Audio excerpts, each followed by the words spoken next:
On the behalf of the Turner family, I want to say that this day is long overdue. We have spent every day waiting the day this might be brought to justice for the pain that has caused us all. John Turner, my brother, even passed away, waiting for this court to punish the animal who murdered his only daughter. I would just like to say, no matter what type of lifestyle these women led, Anthony Sowell had no right to play God by taking their lives. Now he must face judgment in this court and in front of the Almighty God for his actions.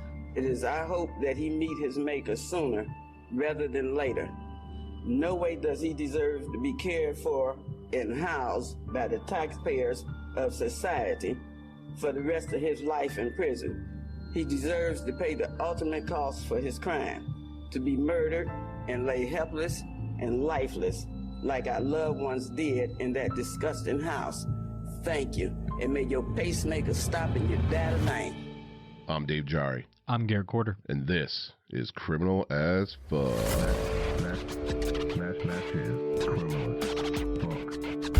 What's good, everybody, and welcome back to another episode of Criminal AF. Once again, I am Dave Jari, and with me, as always, is my co-host, Garrett Corder. How we doing? So let's take a second to mention that you could become a criminal by joining our Criminal AF Patreon. Or if you want to show your support with a one-time contribution, you can become a barista on Buy Me a Coffee and buy us one or more coffees to help support the podcast. Links to both of our Patreon and Buy Me a Coffee are found at criminalafpodcast.com/support or in the episode description. You can also support the show by leaving a review on Apple Podcasts. You can write whatever you want. The show's great. Davey's got a dreamy voice. I love the content. Garrett has such a great sense of humor. I don't know. I think you got you're the sense of humor king over here, bud. No, bro, you're quick with it, dude. Davey is. Davey? I'm just gonna stick on. Everybody, to all our listeners out there, all right? We're gonna keep Davey to stick. Davey. Yeah, it's my new. It's Davey, okay? Hey, Davey. So write down whatever you feel like is good to help us move up the charts. For those of you joining us for the first time, this is a true crime podcast. There will be talk of murder, rape, torture, assault, and pretty much any crime that would haunt your nightmares at any given moment. There will be detailed descriptions of said events, and there will be some vulgar language. Like fuck. Fuck, fuck, fuck, fuck. Motherfuck, motherfuck, fuck. Motherfuck, noise. 1, 2. Smoking weed, doing drugs. Who smokes the blunts? We smoke the blunts. Oh, talking about a throwback right there. Now, we understand that Criminal AF is not for everyone, but we just ask that you at least give it a listen, and if it's not for you, hey, thanks for checking it out. But if it is, welcome to the debauchery. Mail call. So prior to each episode, we post a Ask Us Anything on Instagram and through our Criminal AF Facebook group. We've been getting a decent amount of questions rolling in, and we have a few to answer today. Now, this one is from Beth Van Hulst, and she asks, in regard to serial killers and military veterans, what are your thoughts on a connection? You brought this up originally. I'm still this day. In today's episode, we'll talk about another guy who tried to make it in the Army too. Yeah. Who was like, nah, I cannot cut out for this. To be fair, yes. I'm gonna say I'm not saying that all veterans and all that stuff have that tendency or anything. I think a lot of those guys grew up in that Vietnam era, so a lot of them went regardless. Yeah. For that time period, that was everybody knows that was serial killer, central. Right. Through that time period. So I think a lot of them ended up through either the draft or it was cool to join the military at that point. Yeah. You don't see many now. I mean, we don't see many serial killers out now anyway, but. Well, I think as far as like technology has come, with DNA and cameras fucking everywhere. I mean, there are serial killers. Which makes. They're just not prolific like they used to be. Yeah, once you start, you can't really rack up 20 plus body counts anymore. Yeah. But I mean, in today's episode, we'll see that this was fairly recent recent time, and he made it pretty far. I think Vietnam had a decent impact on for sure how serial killers and whatnot. But you also see the flunk outs, you know what I mean? Yeah. But also, our boy saw a lot of bullshit. That's what I'm saying. That's what I'm trying to. A lot of bullshit. That's what I'm leaning to, because nobody knew anything about PTSD and all this other kind of shit, and now Vietnam was like probably one of the, I'm not saying this didn't occur in other wars, but it was probably the first war where it became kind of notarized, where they were asked to do some fucking sick shit, you know? Yeah, there was war trophies. 18-year-old, None of that.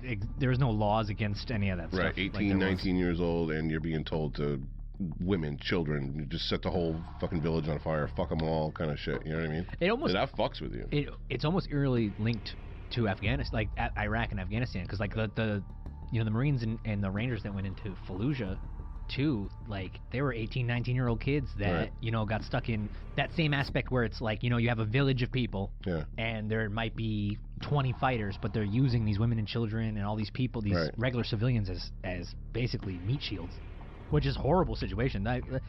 People talk about Fallujah was a horror, like the worst, the worst close combat fighting since Vietnam. So I think, Yeah, and I may have brought this up in a previous episode, but you're driving down a road or in a city or whatever, and there's a woman and a child standing in the middle of the road.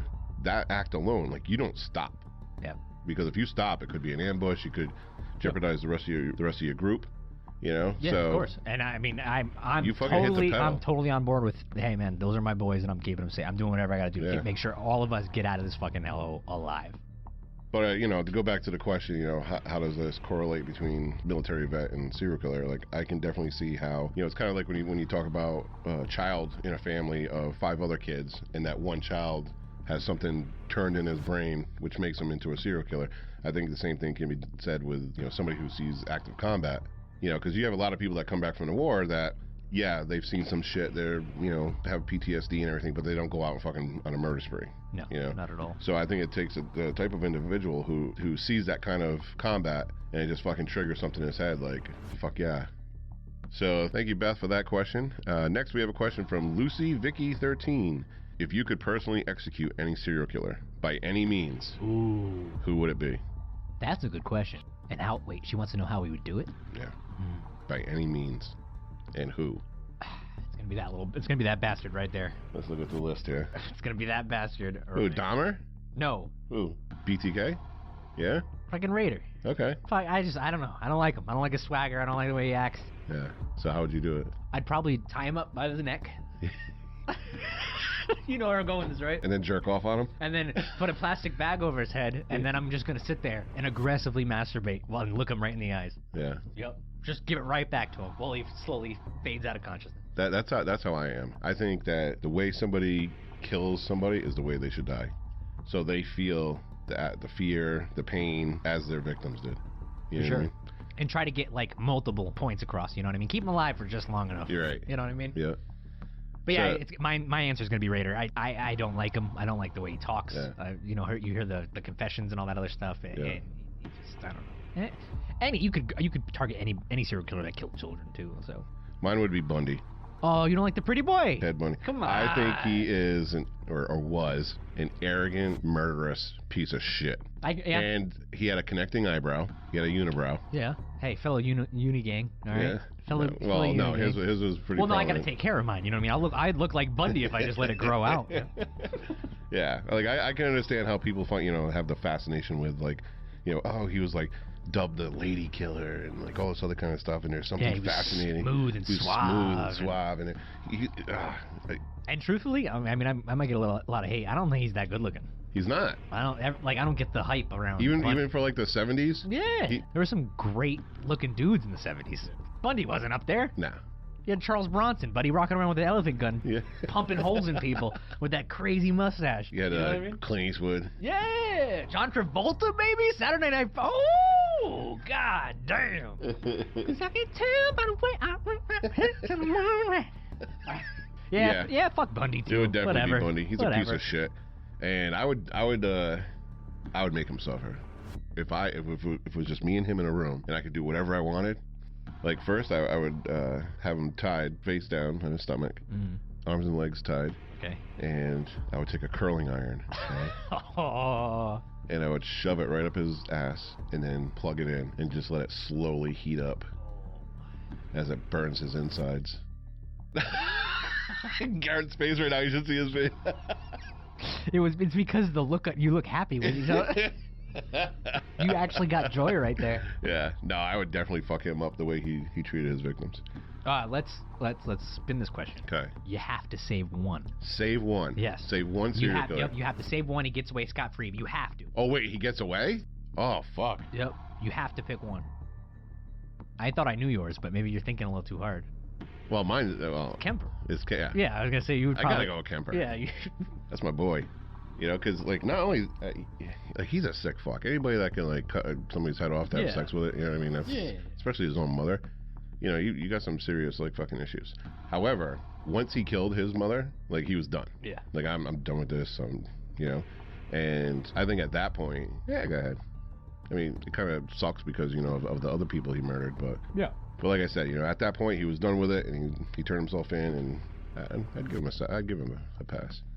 I got two choices. Okay. And she's up there, too. Eileen? Eileen. I was going to say Eileen. Eileen, because it's just, you know what I mean? Bad circumstance. She's a troubled trauma. Like, you almost feel bad for her in the beginning of her story. Right. To where she ended. But my first... it's my boy, man. Jeff? Mr. Jeffrey. Yeah. I don't know. There's something about him. I just want to take some pictures. I don't know. You know what I mean? It's just one of those things. I think everybody, you know, even our listeners and stuff like that, there's definitely a fan of one. You know, there's a fan aspect of it, and it's not as horrible as that sounds. There's a story that really gets to you and attracts you. Yeah, and like don't get this twisted. Obviously, they all deserve to be in jail. Yeah, this is just a hypothetical, whatever. But the thing with Eileen, I want to touch back on that, is that with her, I don't think she was a serial killer. I think that she was, you know, obviously she was prostitute. She would rob people. I mean, yeah, granted. Yeah. But I think there's something that in her mind from her past that if she was with a John or a guy, whatever, and they did something that triggered whatever it was. Yeah, she just spat it out. She just fucking snapped. Yeah. But I don't think she was intentionally going out like, oh, how many... She's not stalking. How many bodies can I fucking, you know, count here, you know? She's definitely not... She's not stalking. Right. It's not like that stalking prey type of aspect. I'm not saying she's innocent. You know, she's obviously guilty of everything she has done, but I don't think that she deserves the title of serial killer. Yeah. I think she'd be the safe one to say. There were crimes of opportunity, and there were crimes of where, you know, she just, something inside of her just snapped in that moment. All right. So thank you, Lucy, for that question. And finally, we have Don Blake, and he wants to know, have you ever received hate mail or threats from any family or followers of the killers you profile? That's a really good question. That's a very good. Now, we haven't received anything yet, but I'm sure now we will. But we did receive a comment on our Apple Podcast, and it said, "Y'all run your mouth and laugh way too much. Hopefully y'all get together soon." That's the only hate mail that we've received. But yeah. Oh, it's coming. You just wait. You just wait. You just wait. We're gonna get there. Yeah. Thankfully, so far, other than, you know, this one from Apple Podcast, we've actually got very good reviews and you know, words of encouragement of the job we're doing and everything. But there is one back when I was doing the Serial Holic. Yep. I remember you told me this story. Yeah, the second one was the second episode I did was the Michael Ross, the Roadside Strangler. And after that episode came out, I think that is what kind of solidified, you know, me continuing to do the podcast. Because after that episode, I received emails, messages from so many people thanking me for, you know, bringing their loved one's name back to the forefront. And that's what we try to do. And I think that's kind of like what distinguishes us for a little bit, is that, yes, our podcast is about serial killers and murderers and everything else, but we try to bring the victim's life, you know, back into, you know, importance. Like we touch a little bit on who they were, you know, and granted, there's not a lot of information on some of these people, but, you know, whatever we can find, you know, we'll bring to the forefront. For sure. But yeah, as far as hate or threats, not yet. I won't say no, but not yet, because I'm sure there'll be something. So thanks, Don Blake, and thank you, Lucy and Beth, for sending us in your questions. So once again, you know, prior to each episode, we'll ask us anything on Instagram and through our Criminal AF Facebook group, and we'll go through and we'll select some to air on our next episode. So keep a watch for that. Criminal AF will be back after this quick break. What we got, Garrett? Well, we're gonna switch it up today. We do a lot of shitting on Florida, like, you know, which, to be fair, sometimes it deserves. But we're gonna, but we're actually gonna highlight. This isn't gonna be a dumb, messed out, you know, Floridian that commits a stupid crime this time.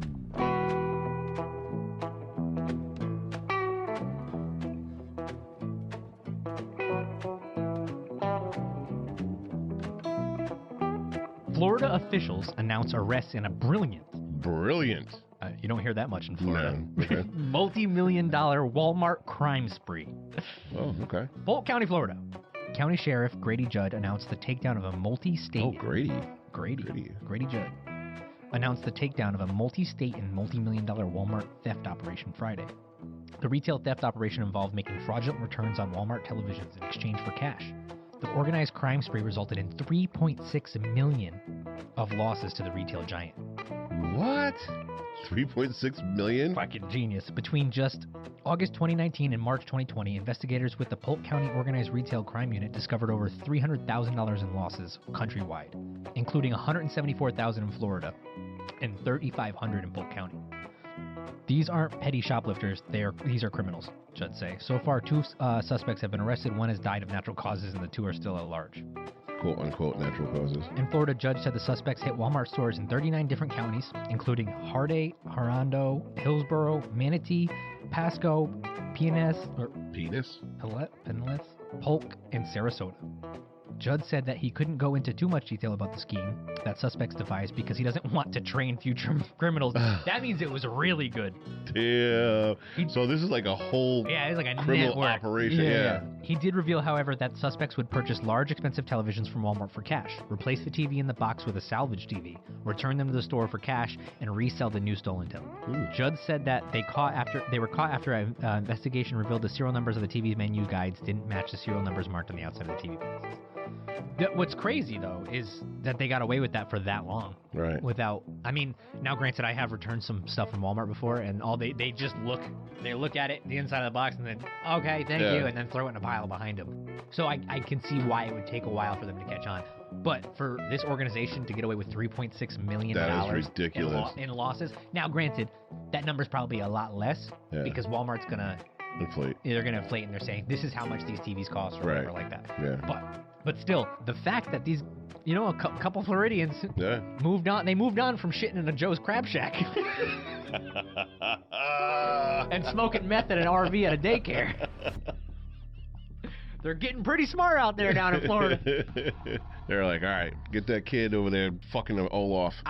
Let's train them up. Oh, yeah, I forgot about the Olaf guy.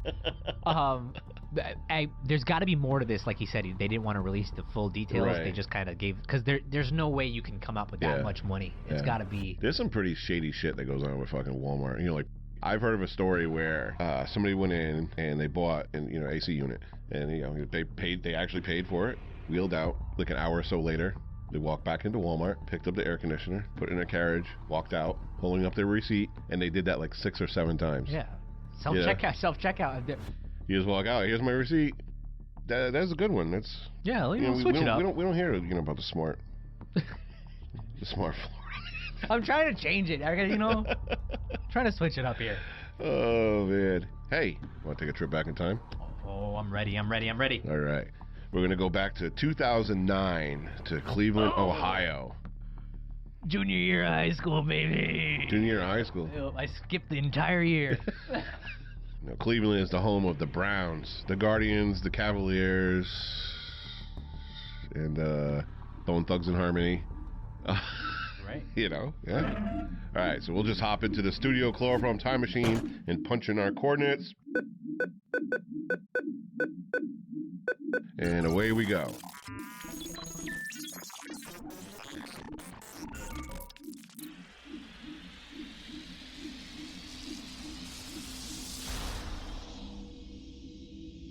The worst financial crisis since the Great Depression 70 years earlier struck the U.S. and many countries around the globe, leading to mass unemployment, skyrocketing inflation, and an uptick in families losing their homes. I remember those days. My parents struggled. Gas was like over $5 a gallon. It's funny because at that time, I was so, you know what I mean? Everybody out of knows. the loop. Yeah, like you're junior in high school, you think you have life figured out, you think you're you're the man. Like you don't pay attention to that stuff. Meanwhile, your parents are like fucking struggling. Yeah, stressing out. Pop icon Michael Jackson died on June 25th of 2009. I can't do it. Do you remember the funeral? I don't. Dude, it was like Queen Elizabeth died. You don't remember? It was like there was people lining the street. I'm like, that's a lot for a fucking kitty diddler, dude. Right. That's a lot. Wait, real quick. Yeah. Can you separate the art from the artist? Because Michael Jackson was good. Like, he has a lot of bangers. To this day, I always say this, he transcends generations. Okay. Like, my kids' will know who Michael Jackson is, Michael Jackson songs. Can I separate the art from the artist? Can you separate art from the artist? Okay, let me flip this question back to you. Can you do that with R. Kelly? You remind me of my Jeep. You know what's crazy? Can you? You know what's crazy? Can I tell you something? Go. My 8th grade graduation. Yeah, okay. They made us stand up, right? And sing. All the little kids, right? Up on the fucking bleachers, right? I believe I can fly. No. I believe I can fly. No. And when you look back at that, you're like, what the fuck, man? Yeah. Meanwhile, this dude's pissing on fucking 14-year-olds. I know, we were probably like 14 at that time, too. So, I will not take away his musical genius. However, he's still a sick fuck. Oh, yeah, sure, for sure. But god damn, his songs are good. Also on that date, June 25th, 2009, the woman with the most posters hanging on teenage boys' walls, the beautiful Farrah Fawcett, she passed away also. R.I.P. On the same day. I think that photo is iconic. Oh yeah, Iconic. absolutely. Everybody had that. You know, it's like Marilyn Monroe, the skirt going up probably in that time period. Yeah. Then you have Farrah Fawcett with the fucking blowout. Yeah. You know what I mean? I feel like every time you see a picture from that time period, I had her poster. Her poster's up on that wall. I 100% had her poster, and I would off my pillow, staring at it. That's what we should do from now on. Whenever we talk about something sick, you know, like sexual, we'll call it all off. Yeah, we're gonna Olaf. I'm gonna fucking off that pillow right there. All right, keep going. Two events that led to Tom Hanks movies occurred this year. The attempted hijacking of the cargo ship Maersk, Alabama, where Captain Richard Phillips was held hostage until he was rescued by U.S. Navy SEALs, and the emergency crash landing of U.S. Airways Flight 1549 in the Hudson River, piloted by Captain Chelsea B. Sullenberger, known affectionately as Sully. The deadliest bushfires in the history of Australia occurred in the state of Victoria, leading to 173 deaths and more than 2,000 homes destroyed. The cost of a new home in 2009 in the United States was $232,800, with an average annual income of $39.4 thousand.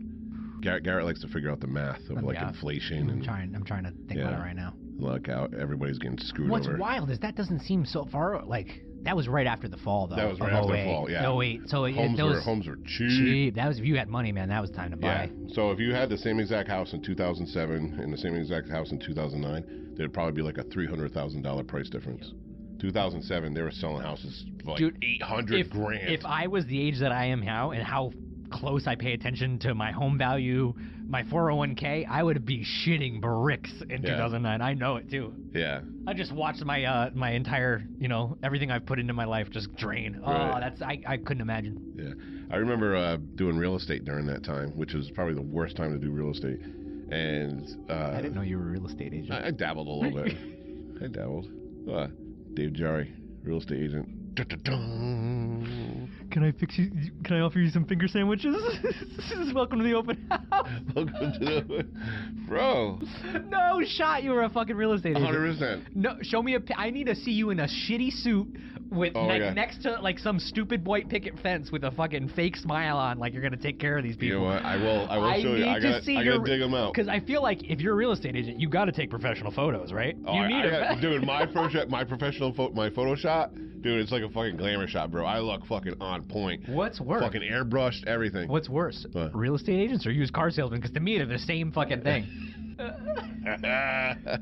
Don't worry, we're gonna take care of you guys. All right, we're gonna take care of you. I was in real estate around this time, and there was this woman. She was wanting to sell her house. This is like right after the crash, and she's like, "I want to sell it for $750,000." And I'm like, "You're not gonna get $750. You'll probably get like $450." Nope. I bought this house 10 years ago. I paid X amount for it. I want to sell it for $750. I'm like, "You're not gonna get $750." No one's buying houses right now. Right. And she's like, "Well, I'm not going to sign with you then." I'm like, "Okay." And I was getting ready to walk, so I was outside. I called my broker at the time, and he's like, "Agree, just sign it. Just get her as a client. That's all I care about. Yeah. Once you get a client." Yeah. So I went back in. I'm like, "All right, we'll list your house for $750,000," and signed her as a client, whatever. Like, she was very demanding. She wanted an open house every weekend. I had this contract for 6 months, right? Open house every single weekend. Not a person showed up for $750,000, right? Hell no. Nobody showed up. And, you know, I'd have conversations with her. I'm like, listen, you know, we need to drop. Where was this located? I'm trying to paint a picture. It's Colchester. Oh, okay. Yeah. It was a decent sized house then. Yeah. Yeah. Yeah. You know, it had about 10 acres of land, whatever. Gotcha. I'm there. I'm visualizing. Yeah. And I just see you in that stupid fucking suit. Yeah. I was more of a polo guy. So. Laid back real estate agent. We're the cool one. Sorry, go ahead. Yeah, so I had this contract for 6 months. Nobody ever showed up. Price never went down. I would tell her all the time, we gotta lower. Nope. Anyways, contract expires. She motherfucks me left and right. I'm the worst fucking real estate agent ever, blah, blah, blah. About 3 months later, I see the house back on the market with another agent. Guess how much it's listed for? $450,000. fucking $1,000. The fuck? All right, anyway. Sorry for that ramble. Cleveland, Ohio in 2009. We're still on the fucking time machine for it. Yo, Dave, shut up and just tell the story. We're Damn gonna run it. out of gas here in a minute. We won't be able to get back to 2023. Cleveland, Ohio in 2009. There were 5,990 cases of violent crime, including 3,555 robberies, 1,976 assaults, 373 rapes, and 86 murders. 11 of which that were discovered are the ones we will talk about in this episode. Damn, Anthony Sowell put a little dent in that. Yeah, he did. That yearly murder. Yeah. Ticker. So, for many people in the Mount Pleasant neighborhood of Cleveland, Ohio, the thought of the horrific odor enveloping their homes could only be coming from the local butcher shop. The source of the smell, however, would only be found in their darkest nightmares. Let's get into it with Chapter 1.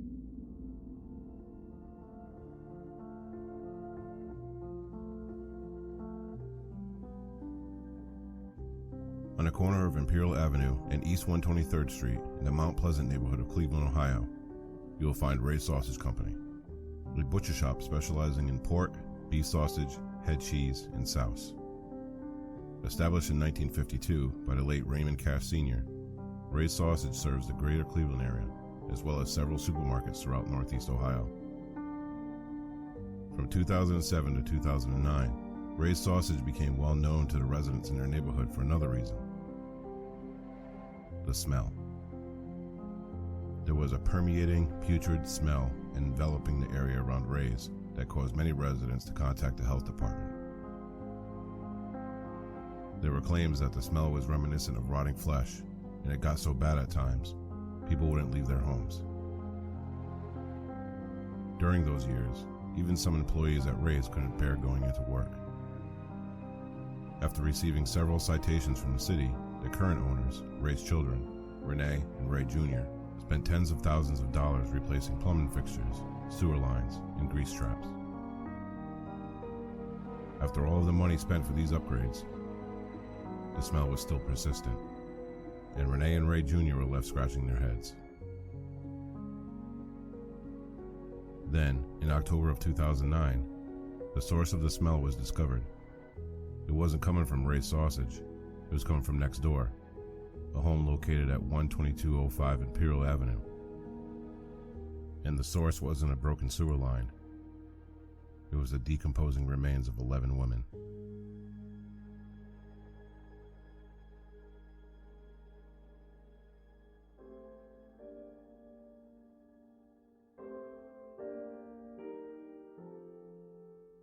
Born into an impoverished family in East Cleveland, Ohio on August 19, 1959, Anthony Sowell was one of 7 children. His mother, Claudia Gertrude Garrison, was a single mother who raised her children with severe punishment. After the death of his sister, her 7 children also moved into the house. According to Sowell's niece, Garrison would strip her naked and whip her with an electric cord until she bled, while all of the other children in the house watched. There were whispers that many of the children were victims of sexual abuse, which may explain why at the age of 11, Sowell would go on to rape this niece for a period of 2 years. By 1978, 18-year-old Anthony Sowell was determined to enter the Army, but instead enlisted with the Marines because he thought they would make a man out of him, and he needed an escape from his abusive and sexually confusing environment, although some would say he left because he had gotten a girl pregnant. Sowell would go on to train as an electrician and received a Good Conduct Medal along with a Service Star. He would get married while in the service, but the marriage would be short-lived, as Sowell began drinking excessively and arguments would become more frequent. As his drinking began to spiral out of control, Sowell left the Marines and returned to the home where much of his early torment had taken place.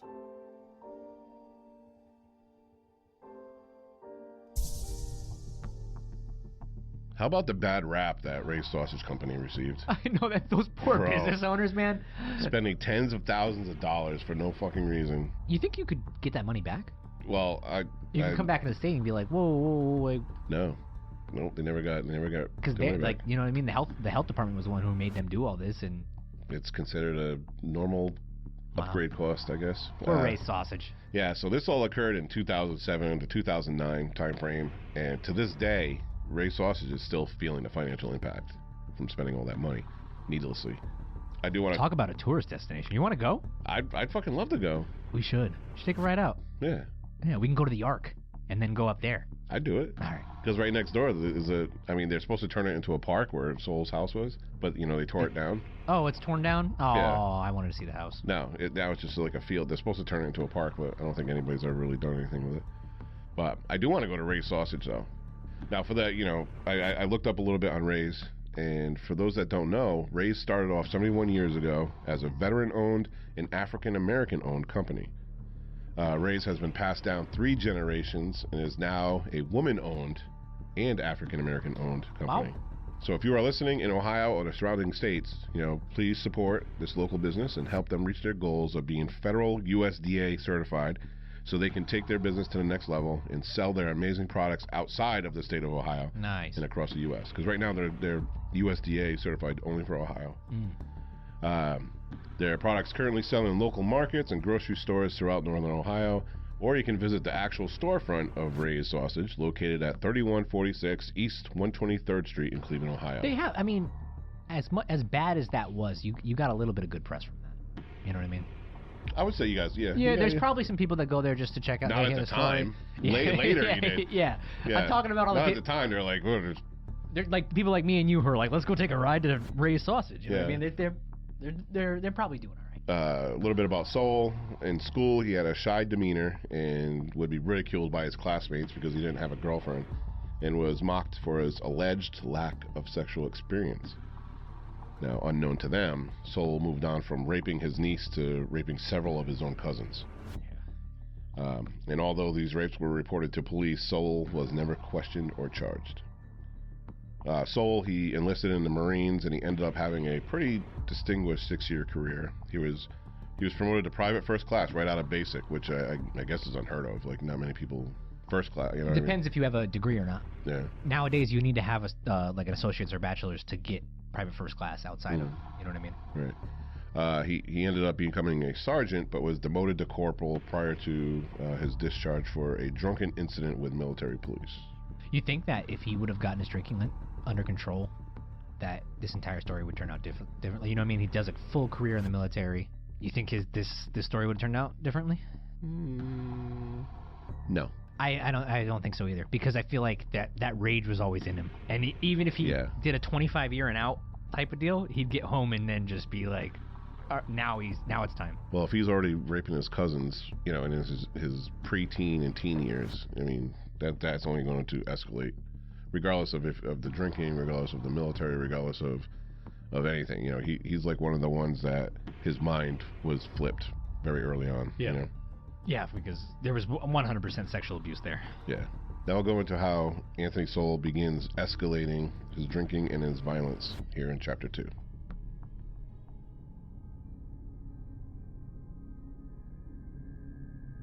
When Sowell returned to Cleveland in 1985, his neighborhood had transformed from working class to low income. Shops he used to frequent were now closed, and houses were boarded up. Crack cocaine was rampant in the streets, as well as prostitution. The economic and criminal aspects during that time didn't help Sowell from falling deeper into his drinking. During the late 1980s, he had his share of run-ins with the law, as he was arrested for public intoxication and domestic violence. In 2007, Sowell lost his job at the rubber manufacturing plant, and he turned to collecting scrap metal to make ends meet.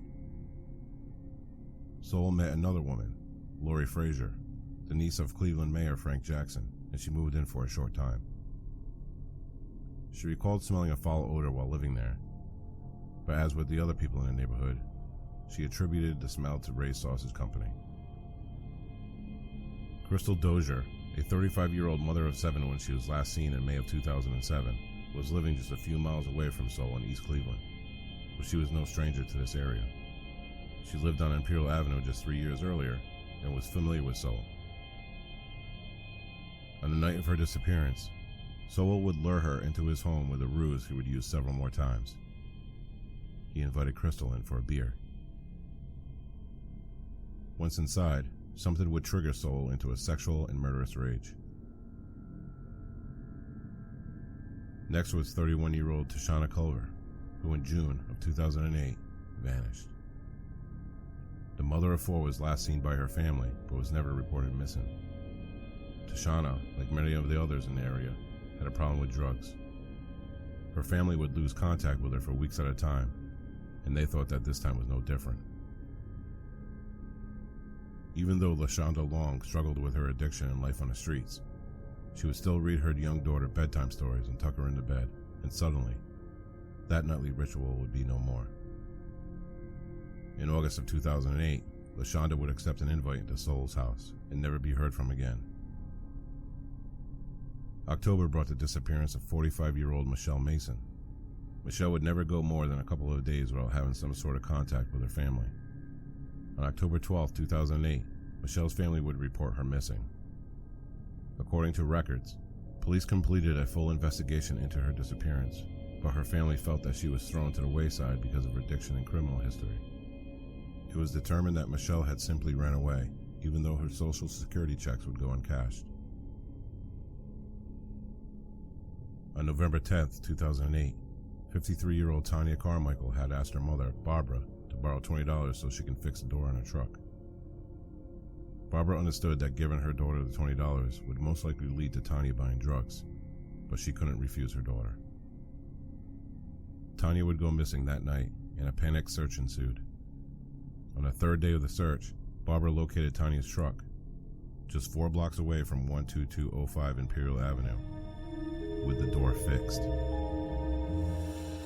Criminal AF will be back after this quick break. What's good, everybody?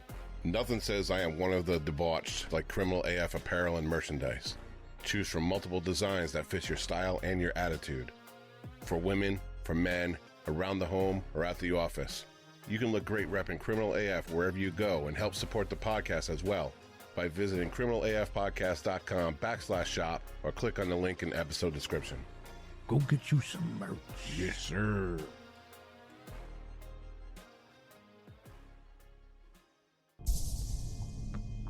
Now, in 1989, Soul lured Melvette Sockwell, who was 3 months pregnant at the time, into his apartment under the ruse that her boyfriend was inside waiting for her. While inside, he bound, choked, beat, and raped the woman several times. He would later be charged with kidnapping and rape, but failed to show up for his court hearing as he went on the lam for 7 months. After the rape, police were finally able to bring him to justice, and he was sentenced to 5 to 15 years for his crimes. Now, while in prison, he was a model inmate and took part in a 12-step program. They all are. He's on his way to recovery. When he was released in 2005, Soul moved into his stepmother's house at 12205 Imperial Avenue, where he registered as a sex offender and completed his probationary requirements. The saddest part about this chapter is all the women that he preyed on, all had multiple kids, had problems, low income, drugs. They were all easily coerced into becoming victims. That's the saddest part about it. Right. And a lot of them were trying to be on the mend. You know what I mean? Yeah. That's what I mean. There was so much hope there. Right. And it was just cut short by this asshole. Yeah. Now, in December of 2008, 40-year-old Gladys Wade was approached by Soul, asking if she wanted to go have a beer. Now, she refused, and Soul began repeatedly punching Wade in the face, head, and body. She fought him off ferociously, gouging out his eyes and face. She broke free and ran until she came across a patrol car. Now, she's frantic, and she's bleeding, and she went up to the police, and she said that she was attacked by a man only known as Tone. and he was attempting to drag her back into the house located near the corner of East 123rd and Imperial. When police went to investigate, Anthony Soule told them that the woman was a drug addict and she attempted to rob him, so he defended himself. Now, police didn't notice anything unusual, and they didn't enter the house. The incident was dismissed once Wade refused to press charges. Now, this would be a known tragic mistake. But a known sex offender. A known sex offender. You're not going to even look into this. Like, right. Come on. Now, police were already... That's terrifying, too, getting dragged back into the house. Sounds like something out of Texas Chainsaw Massacre. Right. Like, I just see Leatherface dragging the blonde-haired chick into the... You know what I mean? Like, it's fucking terrifying. Exactly. Now, as we said, he was a Tier 3 sex offender. Yeah. And this automatically... The 80s were a wild time for police. Immediately should have raised a wild fucking time questions. for police, man. Yeah, and he should have at least been taken in for questioning. At a minimum. Now, granted, in that area, there was a lot of crack, there was a lot of crime in that area at that time, so police were pretty heavy. Like, they were busy, but there's no excuse for not looking into that person. Not doing simple, basic police work. Yes. Yeah, 100%. Not running names. You know what I mean? How hard is that? Right. At a bare minimum, run a name, detain them for questioning, do something. Not just be like, oh, what happened here? Oh, okay. All right. Have a good day, sir. But, like you said, it was a neighborhood. It was, it's a impoverished neighborhood. Drugs were rampant. Just some crackheads fighting. That's how, I can see him sitting in the squad car like, oh, fuck, man, I don't want to deal with this. Like the Dahmer. Yeah, exactly. Let's just bring him back to the killer, huh? Yeah. Anyway, so we'll go into how everything came to a head and what happened to Soule here in Chapter 3.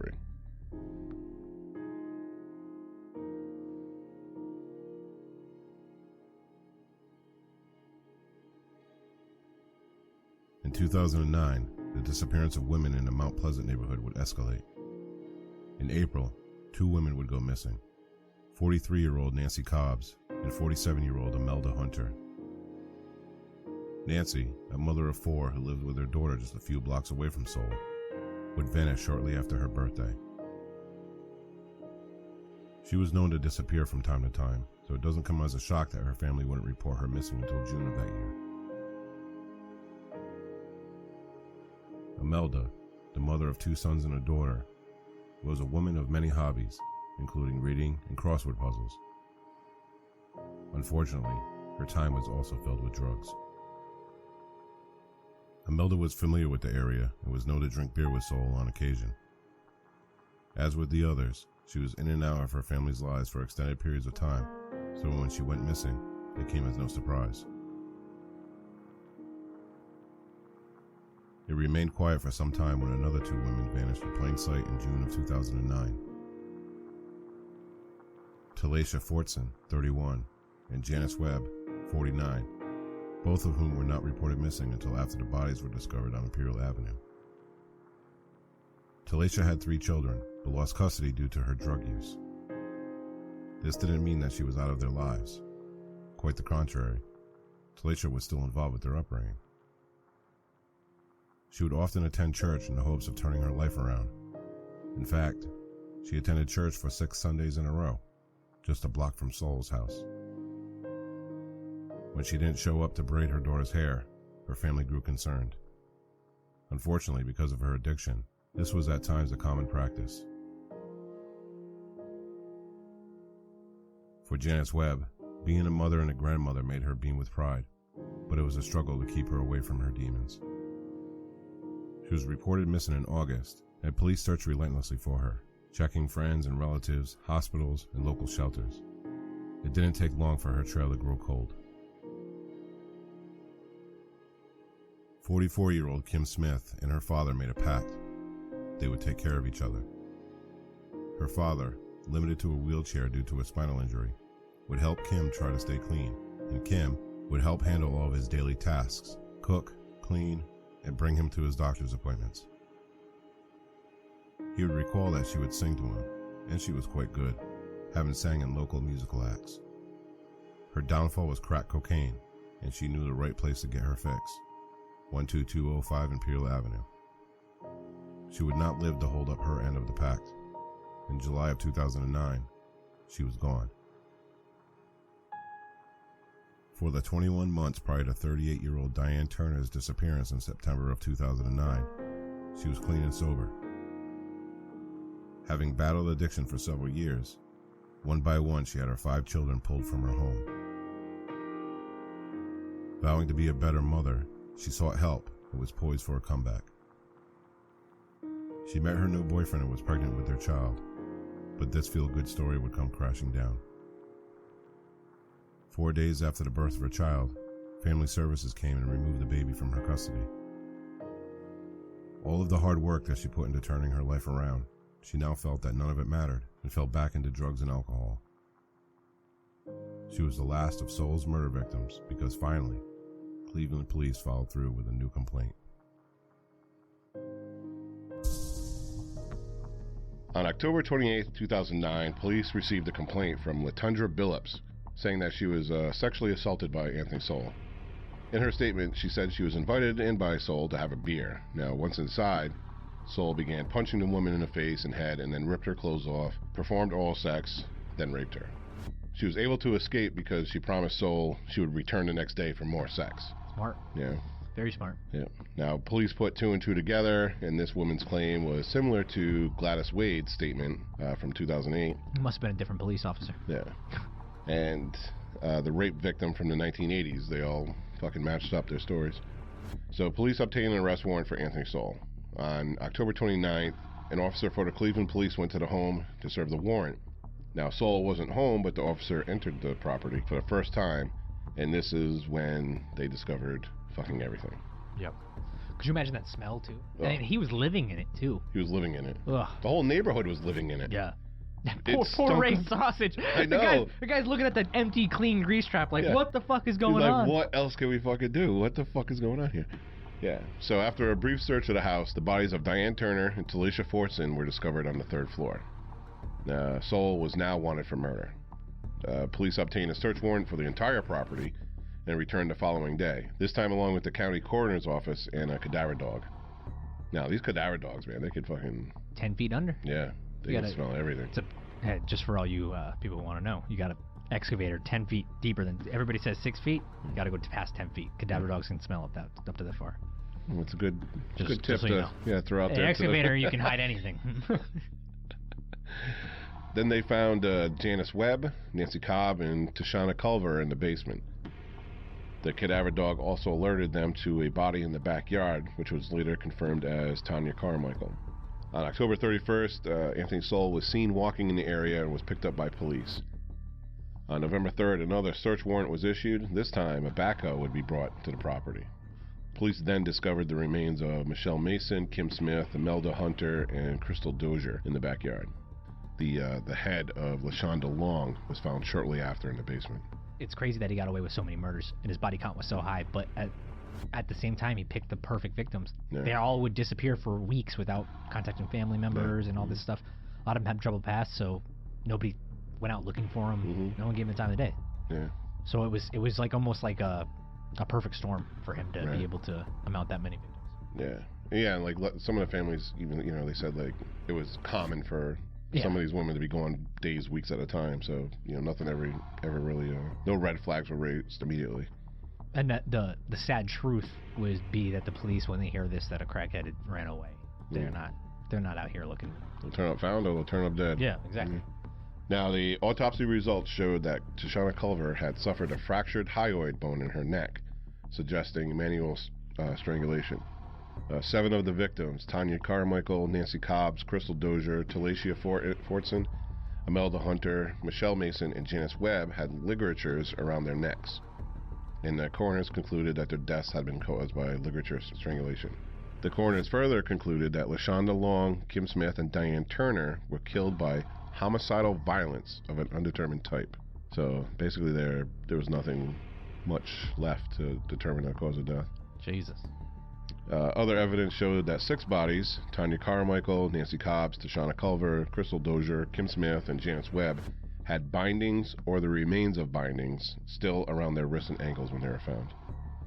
Anthony Soul was subsequently charged with all 11 murders and counts for kidnapping and rape for Gladys Wade and Latundra Billups. Anthony Soul died after a terminal illness on February 8th, 2021. If there is one ray of light that shines down on the story of this Mount Pleasant neighborhood, that in December of 2011, 12205 Imperial Avenue was demolished. Good. A house of horrors no more. Now, I think we touched on it a little bit earlier that this is going on how many years now that there's wanted to turn this into a park, and I just pulled up a Google Maps thing, of the area. Image. And it's worn out grass, Yeah, it's the same thing with Dahmer. You know what I mean? The park that they were supposed to build over the apartments, and they never did. Yeah. There are what appears to be 11 trees planted. I don't know how old the picture is. There appears to be 11 trees planted, but they're like saplings. They're not very big. And that could have been the families. Yeah. You know what I mean? Like, who knows? Like, I don't know why, but this story kind of sits heavy with me. You know what I mean? The story with Ray's Sausage, they're a small business struggling to stay open, after all these years, with the owner Ray, just getting out of the military, being African American during the 50s, starting his own business, you know what I mean? I mean, that's and for it to be still hanging on after all these years. Yep. I mean, I really want to see this company succeed. Especially with small businesses going out of business. In today's time, for sure. I mean, they're dropping like flies left and right. It almost seems like if you don't have a niche or like a claim to fame, there's not even a chance. Yeah, and from what I've read about this neighborhood, I mean, it's had its trouble with crime and different things and drugs. It's hit really hard with drugs. But the residents of the Mount Pleasant area are good, hardworking people. You know what I mean? Sure. So you want to see something good come out of this. You want to see the park to remember the victims. You want to see Ray's Sausage, become more successful than what they already are. You want them to become a nationally known brand. And I don't know, I can't put my finger on it, but this story just like you want to see so much good come out of something so horrific. You know what I mean? For sure. I completely understand. Yeah. So that'll do it for this episode. Before we go, if you liked what you heard, go to Apple Podcasts, Spotify, or wherever you listen to podcasts and leave us a review. And don't forget to become one of our amazing criminals on Patreon, or to support us with a one-time contribution with Buy Me a Coffee. Visit criminalafpodcast.com/support.